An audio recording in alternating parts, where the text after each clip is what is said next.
예수님이 죽은 나사로를 다시 살리셨던 그 기적의 순간을 살피는 오늘 두 번째 시간이 되겠습니다. 지난주에 우리는 예수님이 기적을 행하시기 전에 하셨던 명령이었죠. 돌을 옮겨 놓으라 라는 명령을 자세히 살펴보았습니다. 예수님은요, 기적을 행하기에 앞서서 예수님과 그 죽은 나사로 사이를 가로막고 있던 돌, 무덤 입구를 막고 있던 돌을 옮겨 놓으라고 청하셨고요, 이름도 남겨있지 않은, 성경에 기록되어 있지 않은 누군가가 돌을 옮겨 놓자 그 다음에 기적이 일어났습니다. 우리도 예수님의 능력이 나타나도록 예수님과 생명을 필요로 하는 사람 사이에 가로막고 있는 돌이 있다면 우리가 옮기자, 그런 결단을 하자고 지난주에 말씀을 전했죠. 오늘은 기적의 현장에서 남기신 예수님의 또 다른 말씀을 보려고 해요. 보면 41절, 우리 제일 처음에 미해 청년이 읽어줬던 말씀 41절은 이렇게 시작합니다. 돌을 옮겨 놓으니 라고 했습니다. 지난주 우리가 실컷 살펴본 대로 돌이 옮겨졌어요. 예수님의 요청대로 누가 돌을 옮겨 놨으면 그럼 이제 무슨 차례인가요? 예수님이 나사로를 살리실 차례였습니다. 본문 40절 보죠. 이 말씀을 하시고 큰 소리로 나사로야 나오라 하고 부르셨어요. 그런데 여러분, 저 노란색 표현 보이시나요? 아까 41절에서 돌이 옮겨졌다 그러면 바로 옆에 42절에서 예수님이 외치시면 되잖아요. 근데 42절에 뭔가 있고 43절에 가서야 예수님이 나사로야 나와라 하고 외쳤습니다. 그러면서 43절 앞에 이 말씀을 하시고라고 했어요. 그러니까 그 가운데 돌이 옮겨진 41절과 예수님이 나오라고 외치신 43절 사이에 뭔가 42절에 예수님이 말씀하신 게 있었던 거예요. 돌이 옮겨졌으면 준비는 다 끝났습니다. 이제 기적 행하시면 되는데 예수님이 바로 기적을 행하신 게 아니라 중간에 42절에 뭔가를 말씀하시고 기적을 행하셨구나 라는 걸 우리가 알 수 있는 거죠. 그럼 그 예수님의 말씀, 돌이 옮겨진 것과 기적을 행하신 것 사이에 예수님이 건너뛰지 않고 꼭 하셨던 그 말씀이 무엇일까? 그걸 한번 읽어볼 텐데요, 41절과 42절에 그 내용이 기록되어 있습니다. 우리 같이 함께 읽어보겠습니다. 시작. 돌을 옮겨 놓으니 예수께서 눈을 들어 우러러 보시고 이르시되 아버지여, 내 말을 들으신 것을 감사하나이다. 항상 내 말을 들으시는 줄을 내가 알았나이다. 그러나 이 말씀하옵는 것은 둘러선 무리를 위함이니 곧 아버지께서 나를 보내신 것을 그들로 믿게 하려 함이니이다 라고 조금 긴 말씀을 예수님이 하셨고 그 다음에 기적을 행하셨어요. 자, 일단 방송실에서 이 자막 계속 내보내주세요. 예수님이 하신 말씀은 이렇게 시작됩니다. 첫 번째 노란 글자 뭐라고 하셨죠? 아버지여 라고 예수님이 말씀하셨어요. 지금 예수님이 말씀을 하는 대상, 이야기를 거는 대상이 누구예요? 하나님 아버지였습니다. 예수님은 하늘 아버지께 말씀을 하신 거예요. 그럼 그 말씀의 내용이 뭐냐? 두 번째 노란 글자 볼까요? 가장 먼저 등장하는 그 예수님의 말씀의 내용은 감사였습니다. 감사하나이다 라고 하셨죠. 나사로를 살리고 싶으셨던 그 예수님의 이야기를 하나님이 들어주신 것에 대해서 예수님은 감사를 표현하셨습니다. 이어서 세 번째 노란 글자들 볼까요? 이게 예수님이 하늘 아버지를 찾았던 이 긴 이야기를 했던 진짜 이유였어요. 뭐라고 했죠? 이 말씀 하옵는 것은 둘러선 무리를 위함입니다 라고 했어요. 이제 곧 하나님 아버지, 제가 이제 기적을 행할 텐데, 나사로를 살릴 텐데 이 일을 하는 건 누구 때문이다? 예수님 자신을 위해서가 아니라 주변에 있는 사람들을 위해서 합니다라는 걸 확실하게 선포하신 거예요. 그럼 구체적으로 둘러선 무리를 뭘 어떻게 위하는 거냐? 그게 네 번째 노란 글자에 있습니다. 이렇게 돼 있어요. 아버지께서 나를 보내신 것을 그들로 믿게 하려고 제가 지금 이 기적을 행하는 겁니다 라고 예수님이 분명히 말씀하셨습니다.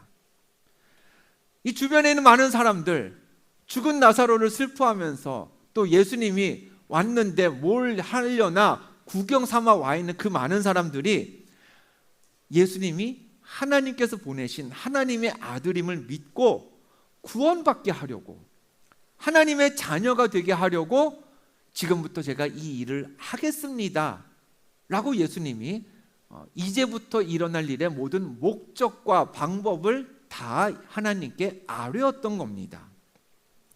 그럼 여러분 생각해 보세요. 이 예수님의 이 멘트처럼 자기의 마음, 또 자기가 현재 있는 상황, 또 자기가 앞으로 하게 될 일, 그 일에 대해서 자기가 갖고 있는 생각, 이런 것들을 하나님께 아뢰는 행위, 우리가 이걸 뭐라고 하나요?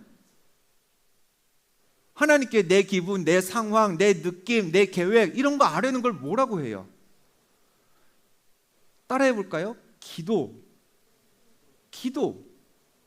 우리가 맨날 이야기하고 예배 때마다 빠뜨리지 않고 하는 기도가 바로 이겁니다.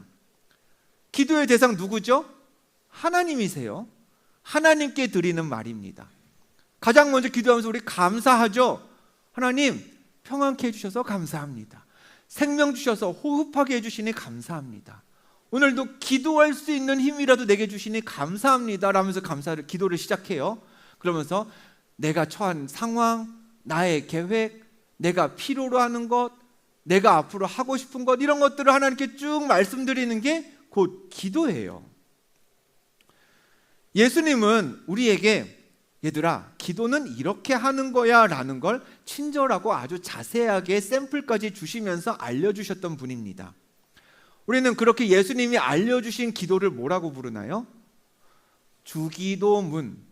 그 기도문을 가리켜서 우리는 주기도문, 주의 기도, 주기도라고 그렇게 표현을 합니다. 주기도문은요 성경에 크게 두 군데의 기록이 되어 있어요. 첫 번째는 마태복음에 표현되어 있고요, 두 번째는 누가복음에 기록되어 있습니다. 근데 이 둘 중에서 누가복음을 보면 예수님이 주기도문을 왜 알려주셨는지 그냥 생뚱맞게 자 오늘 책 펴라, 오늘은 내가 너희들한테 기도를 알려줄 거야 이러신 거 아니거든요.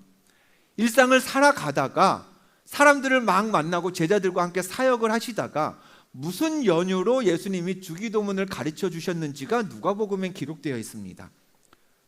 누가복음 11장 1절 말씀 화면을 보고 같이 한번 읽어보겠습니다. 넘겨주시면 시작. 예수께서 한 곳에서 기도하심에 마치심에 제자 중 하나가 여짜오되 주여 요한이 자기 제자들에게 가르쳐 주옵소서. 아멘. 자, 예수님이 왜 주기도문을 가르쳐 주신 거예요? 누가 먼저 요청했어요? 예수님이 야 너네 기도 배워볼래? 그러셨어요? 아니면 제자들이 우리 기도를 좀 알려주세요 라고 한 거예요? 제자들이 먼저 요청한 거예요. 제자들 중에 한 사람이 예수님 우리에게 기도를 알려주세요. 제가 저기 세례 요한을 보니까 자기 제자들한테 기도를 하는 걸 알려주던데요. 그러니까 예수님도 예수님의 제자인 우리한테 기도가 무엇인지 어떻게 해야 되는지 좀 알려주세요. 그것 때문에 예수님이 알려주신 겁니다. 근데 그에 앞서서 저 노란 표현 시작 부분에 뭐라고 되어 있나요? 예수께서 한 곳에서 기도하시고 마치시니까 제자들이 기도를 알려달라고 요청했다고 되어 있어요. 제자들이 알려달라고 말하기 전에 먼저 뭘 본 거예요? 예수님이 간절하게 기도하시는 걸 본 거예요. 가만히 보니까 기도를 잘하세요. 기도하는 걸 어려워하지 않으세요. 긴 시간 뜨겁게 기도하는 게 내가 기도하는 것보다 더 확실하게 하나님과 소통하는 것처럼 느껴져요. 그러니까 예수님한테 가서 예수님 기도 딱 마치시니까 예수님 우리도 기도 좀 알려주세요 라고 요청했던 거죠. 자 볼까요? 오늘 세이 찬양팀이 예배를 잘 인도해 주었습니다.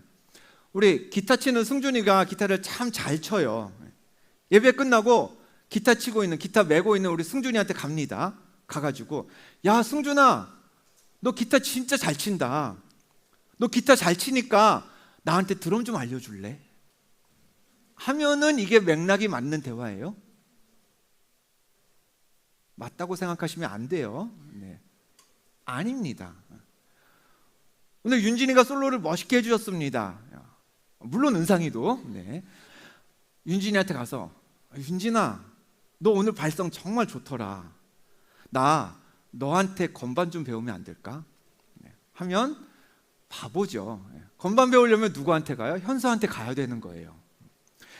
제자들이요, 예수님에게 기도를 알려달라고 부탁했습니다. 그것도 예수님이 기도하시는 걸 보고 나서 부탁한 거예요. 그 얘기는 제자들이 예수님을 보니까 기도를 가르쳐 주실 만한 분이었던 거죠. 예수님이 기도하시는 내용까지도 제자들이 살짝 들었는지는 모르겠어요. 어쨌든 제자들이 종합적으로 판단했을 때, 기도를 배운다면 예수님에게 배워야겠구나. 우리 스승님이 말씀만 잘 전하시는 게 아니라 기적만 행하시는 게 아니라 기도도 잘 하시는구나. 그렇게 생각이 되었으니까 예수님한테 가서 기도 알려주세요라고 하는 거지, 생전 기도하는 것도 못 받고 해달라고 했더니 막 그냥 어영버영 하면서 끝내고 그러면은 아무리 스승이어도 기도 가르쳐 주세요라고는 요청 안 할 겁니다. 예수님이 기도의 모범이 되셨으니까 제자들이 그 요청을 한 거예요. 그럼 여러분은 어떠신지 한번 생각해 보세요. 여러분도 누구한테 그런 부탁 들어본 적 있나요? 아니면 전혀 없을까요? 야, 기도는 도대체 어떻게 하는 거니? 내가 찬양은 웬만큼 따라하겠는데 기도는 잘 못하겠더라. 어떻게 하면 너처럼 기도할 수 있어? 도대체 뭐라고 하면 되는 거야? 누군가 그런 궁금증이 있어서 그걸 질문해야 할 사람이 필요하다면 그 역시 아무한테나 가서 묻지는 않을 겁니다. 얘한테 물어보면 얘는 알 거야 라고 생각되는 사람한테 가서 물어보겠죠. 같이 예배 드리는데 내 옆에 친구는 기도 시간에 그냥 눈 껌뻑껌뻑 뜨고 가만히 있어요. 그럼 그 친구한테는 야, 기도 어떻게 하면 잘해? 이런 질문 안 하게 됩니다. 저 사람 기도 좀 하는구나 싶어야 기도에 대한 궁금증이 있을 때 가서 물어보는 거죠. 저는 바랍니다.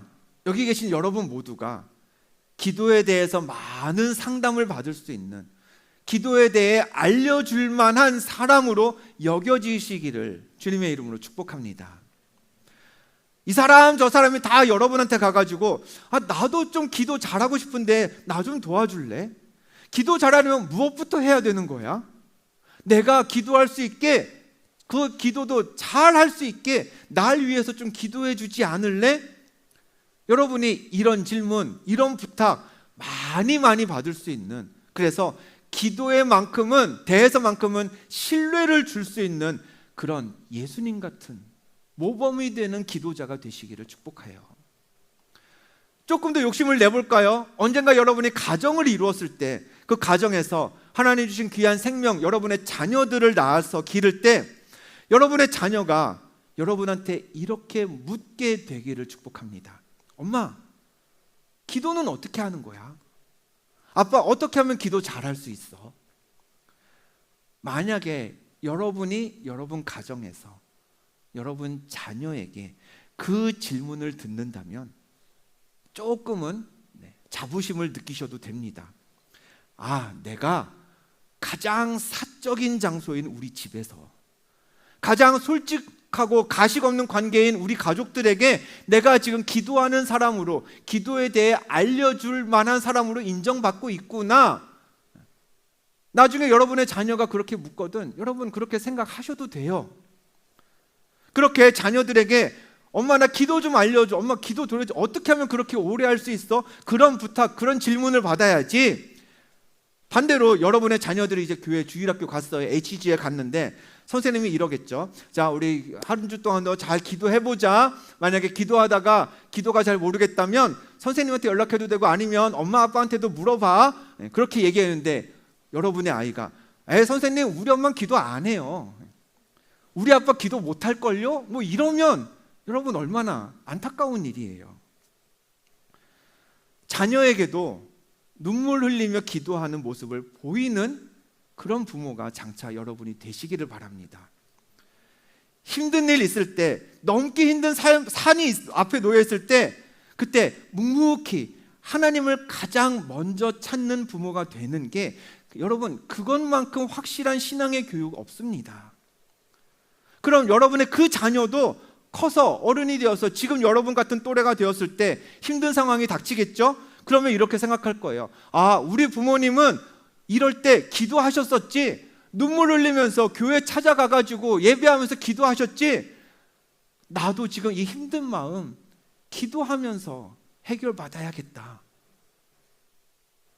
여러분만이 아니라 여러분의 자녀도 언젠가 그렇게 생각할 수 있는 모범이 되는 그런 부모가 지금부터 여러분의 기도 생활을 통해 되실 수 있기를 축복합니다. 이미 지금도 만약에 여러분의 부모님이 그와 같은 그런 부모님을 여러분이 두셨다면 감사하면서 여러분도 똑같이 하세요. 만약에 그렇지 않다면, 여러분이 부모에게 신랑을 물려받지 못했다면 그럼 여러분부터 시작하시면 됩니다. 기도하는 삶, 기도로 견디고 기도로 이겨내는 그 믿음의 능력을 자연스럽게 보여주는 부모가 되시길 바랍니다. 그게 한 세대를 살아가는 여러분이 다음 세대를 향한 여러분의 사명이에요. 지금은 돌아가셨지만 고 이어령 교수님, 그리고 한때는 방송에도 많이 나오는데 지금은 모르겠어요. 조용하게 계시는 분인데, 김정은 교수라는 분이 나누었던 이야기가 제가 이제 인터넷에서 온라인 기사로 보았던 기억이 있어서 소개를 해드립니다. 여러분, 제비가 새끼를 낳으면 새끼들은 둥지에 있고 어미가 밖에 나가서 먹이를 물어다 옵니다. 오면 저 사진처럼 새끼들 입에 이렇게 차곡차곡 넣어줘요. 그럼 새끼들은 먹고 또 입 벌리고 더 달라고 그러죠. 근데 이어령 교수님이 그게 궁금했답니다. 아니, 제비 어미는 어떻게 저 여러 새끼들을 다 골고루 먹이면서 건강하게 키워낼까? 누구한테 얼만큼씩 주는지 그걸 다 세나? 얘 한 번 이렇게 한 번 갔다가 또 거꾸로 왔다가 이렇게 갔다가 뭐 이렇게 규칙이 있나? 어떻게 쟤네들을 이렇게 막 주는데 그걸 다 배불리 먹이지? 그게 궁금하셨대요. 근데 나중에 한 새에 대한 전문가들을 만나서 그 궁금증이 해결이 되었답니다. 원리는 이거래요.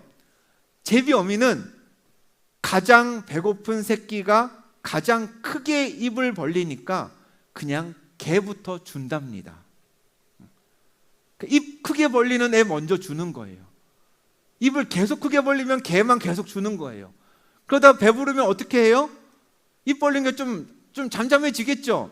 신통치 않을 겁니다. 이제 먹어도 그만, 안 먹어도 그만, 엄마 그냥 주면 먹고 안 주면 안 먹을게. 그러면은 얘는 입 벌리는 게 작아지고 다른 애는 아직 못 먹었으니까 입 크게 벌리겠죠. 그럼 크게 벌리는 개 주는 겁니다. 그런 식으로 배가 좀 부르면 새끼들이 입이 작아지니까 좀 덜 주고, 배고프다고 입 막 벌리는 애들은 막 주고, 그러면 결국에는 다 배부를 때까지 먹게 되는 거예요. 따로 계산하는 게 아니었답니다. 여러분, 이렇게 생각하실 수도 있을 거예요. 목사님, 어차피 하나님은 전능하시니까 우리가 기도하든 안 하든 하나님은 어차피 하나님의 일 하시는 거 아닌가요? 정확합니다. 맞아요. 하나님은 우리가 기도하지 않아도 하나님의 일을 해 나가실 거예요. 그런데 그럼 기도하는 사람과 기도하지 않는 사람의 차이는 뭘까요? 기도하는 사람은 그 하나님이 이루어 가시는 하나님의 일에 쓰임받고 동참하지만, 기도하지 않으면 하나님의 역사 그 바깥 언저리로 밀려나는 겁니다. 어차피 어미는 먹이를 물어와요. 그게 본능이에요. 그러면 자식들이 밥을 달라고 하든 아무 말 없이 가만히 있던 어미는 먹이를 물어옵니다. 근데 누구만 먹어요? 그러면 입 벌리는 새끼만 먹는 거예요. 입을 벌리면 어미가 물어온 먹이가 내게 되는 거고, 입 벌리지 않고 가만히 있으면 쟤는 배부른가 보네, 그러고 그냥 넘어가는 겁니다. 지난주에 우리가 다 같이 돌을 옮기는 사람이 되자라고 말씀드렸습니다. 그럼 볼게요. 하나님이 나사로에게 그랬던 것처럼 꼭 살리고 싶은 사람이 있어요. 근데 내가 돌을 옮기는 사람이 되어서 그 사람을 위해 기도해요. 그러면 나는 한 영혼을 살리는 일에 쓰임 받는 겁니다. 내가 돌 옮겨줬잖아요. 나도 그 기적에 참여한 거예요. 근데 기도하지 않으면요, 하나님은 기도하는 다른 사람을 쓰실 겁니다. 하나님은 하나님의 나라를 계속해서 세워 가시겠지만 나는 하나님의 나라와 아무 상관이 없는 그냥 방관자가 되는 거겠죠. 기회 있을 때 기도하는 청년들이 다 되시기를 바랍니다. 더 늦기 전에 기도하기를 시작하는 여러분이 되었으면 좋겠어요. 믿고 순종하려면요, 기도해야 합니다.